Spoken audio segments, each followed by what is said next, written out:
클래식 음악, 가끔은 좀 다가가기 어려운 세계, 뭐 그렇게 느껴질 때 있잖아요. 네, 그렇죠. 뭔가 좀 벽이 있는 것 같기도 하고. 맞아요. 근데 오늘 저희가 같이 볼 이 자료들을 보니까 어쩌면 그 문턱을 넘는 좀 다른 열쇠, 그걸 찾을 수도 있겠다 싶더라고요. 아, 흥미로운데요. 네.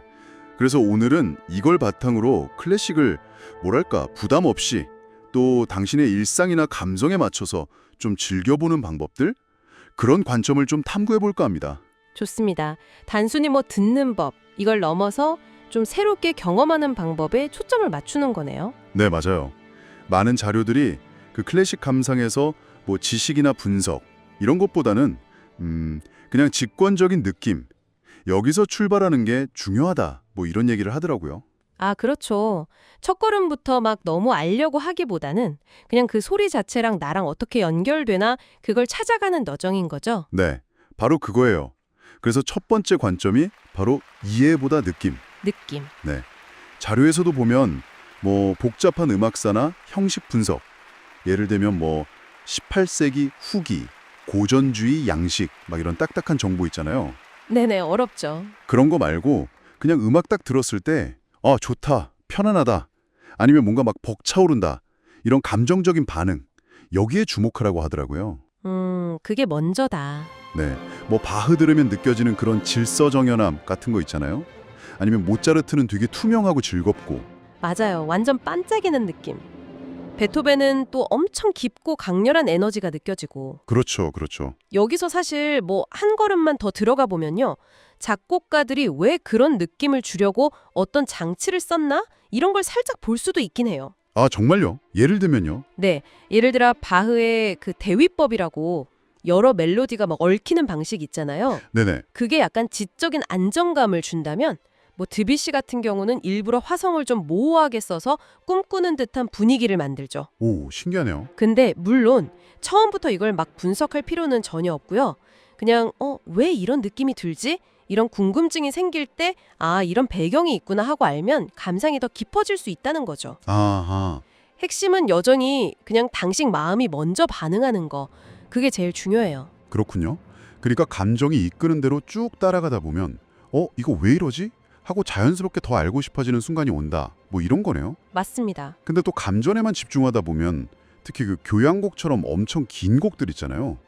그런 건 따라가기가 좀 벅찰 때도 있을 것 같아요. 40분 막 넘어가고 그러면. 아, 그렇죠. 네, 바로 그 지점에서 이제 두 번째 관점, 짧은 곡부터 시작하기가 나오는 겁니다. 아, 짧은 곡. 네, 자료들도 보면 한 3분에서 5분 그 정도 되는 짧은 곡들로 시작해보라고 많이 권해요. 3분에서 5분.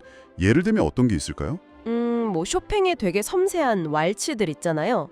아니면 슈베르트 가곡, 그러니까 시에 멜로디 붙인 노래요. 네네, 가곡. 아니면 드뷔시의 짧은 피아노 소품 같은 것들?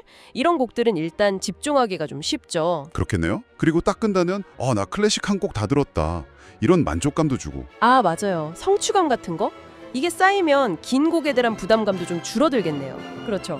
약간 뭐랄까 운동처럼 음악적 지구력을 키우는 느낌? 오, 음악적 지구력 표현 좋은데요. 네, 그렇게 지구력을 좀 키우고 나서 이제 세 번째 관점은 이 음악들을 상황에 맞춰 활용해 보는 거예요. 상황에 맞춰서요? 네, 그냥 감상만 하는 게 아니라 당신 삶의 어떤 특정 순간이랑 연결을 시켜보는 거죠. 아, 예를 들면요? 뭐 아침에는 모차르트 피아노 소나타 되게 맑고 명료하잖아요. 네. 그걸로 시작하고 예, 상쾌하게. 일하거나 공부할 때 집중해야 할 때는 바흐의 평균율 클라비어 곡집 같은 거. 이게 약간 구조적인 음악이라 그런지 그 수학적인 패턴이 오히려 잡념을 줄여준다는 얘기도 있더라고요. 오, 신기하다. 바흐가 집중력에 도움이 된다니? 네, 그리고 뭐 퇴근길에는 드뷔시 달빛 아시죠? 아, 알죠, 알죠. 유명하죠? 그런 부드러운 곡으로 좀 하루를 마무리하면서 휴식을 취하고 아니면 뭐 생각 정리가 필요할 때는 베토벤 후기 소나타 같은 거 들으면서 깊이 좀 빠져보고. 와, 진짜 음악이 그냥 내 삶의 배경음악, BGM이 되는 거네요. 그렇죠. 단순히 듣는 행위를 넘어서 어떤 특정 순간의 감정이나 분위기를 클래식으로 이렇게 채색하는 경험인 거죠. 되게 매력적인데요? 네. 그렇게 음악이랑 당신의 일상이 자꾸 이렇게 연결되다 보면요. 마지막 네 번째 관점, 나만의 인생곡 찾기. 이걸로 자연스럽게 이어질 수 있어요. 나만의 인생곡? 네. 수많은 클래식 곡들 중에서 유독 당신 마음을 막 깊게 울리는 곡 있잖아요. 아, 이 곡은 진짜 완전 내 이야기 같다 싶은 그런 곡. 그런 곡 하나를 발견하는 거군요. 네. 그 한 곡이 클래식이라는 그 넓고 방대한 세계로 들어가는 당신만의 개인적인 열쇠가 되는 거죠. 아, 그 곡을 통해서 작곡가도 궁금해지고 그렇죠. 그 작곡가의 다른 곡도 찾아 듣게 되고 뭐 비슷한 시대나 아니면 전혀 다른 스타일의 음악으로도 관심이 막 확정될 수 있고요. 와, 정말 자연스럽게 넓혀가는 거네요. 맞아요. 시작은 뭐 걷장할 필요가 전혀 없어요. 그냥 단 하나의 곡 아니면 어떤 하나의 강렬한 느낌 그거면 충분합니다. 그게 나만의 안내자가 되어준다. 네, 그 곡이 당신을 더 넓은 음악의 세계로 이끌어줄 테니까요.